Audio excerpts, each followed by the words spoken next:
Fast-paced action, high-scoring games, and a league that once had the potential to rival the NFL.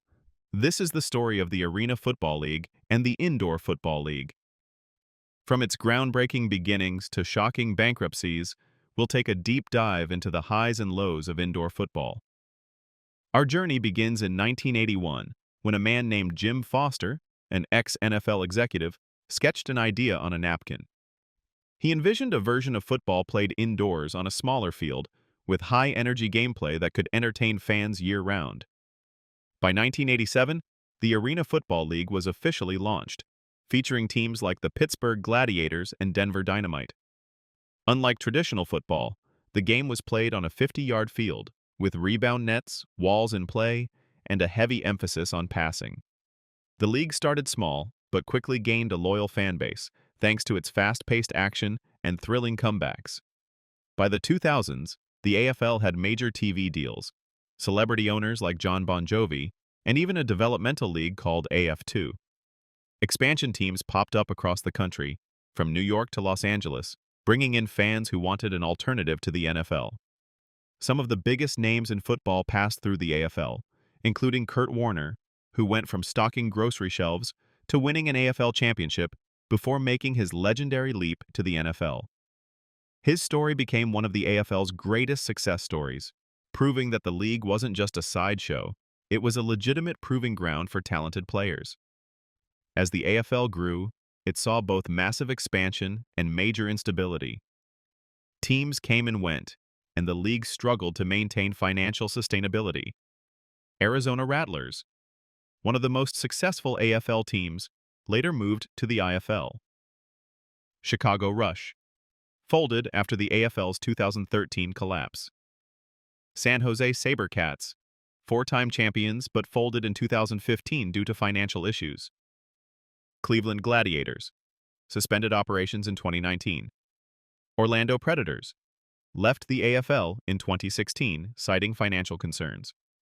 Las Vegas Outlaws in 2001, shut down after one season due to financial mismanagement. New Orleans Voodoo in 2015, ceased operations after owner disapproved of AFL's direction. Austin Wranglers in 2008, left AFL to join AF2, then folded due to lack of fan support. Columbus Destroyers in 2019, relaunched after 11 years, only to fold again after one season. This last one was a part of the IFL, but it was so bizarre I had to include it. The Cheyenne Warriors in 2013 never played a single game as their owner passed away before the season, effectively folding the franchise before it could begin.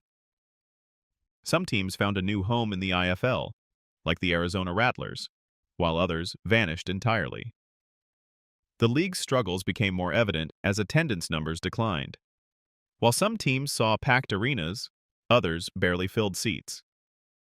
Early 2000s peak, 10,000 to 15,000 per game. Late 2010s, under 5,000 per game. By 2019, the AFL had officially shut down for good, leaving fans wondering what would happen to the sport of indoor football. But the end of the AFL wasn't the end of indoor football.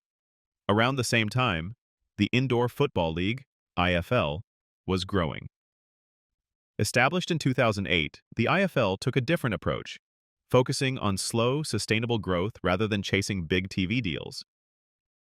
Unlike the AFL, which saw rapid expansion and financial mismanagement, the IFL aimed for controlled growth. While it lacked national TV exposure, it built strong regional rivalries and focused on smaller, dedicated markets. Attendance played a crucial role in the AFL's downfall and the IFL's survival. In the AFL's prime, teams averaged 10,000-plus fans per game. But by the 2010s, struggling markets saw numbers drop below 3,000. In contrast, the IFL has maintained steady attendance, with successful teams like the Arizona Rattlers and Sioux Falls Storm drawing 5,000, 8,000 fans regularly, proving that smaller markets can sustain the sport. The IFL continues to expand, proving that indoor football still has a future.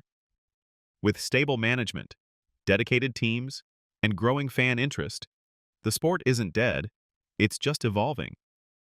What do you think? Will indoor football ever return to its former glory? Will you tune into the IFL on their YouTube page? Drop your thoughts in the comments, and don't forget to like and subscribe for more football history.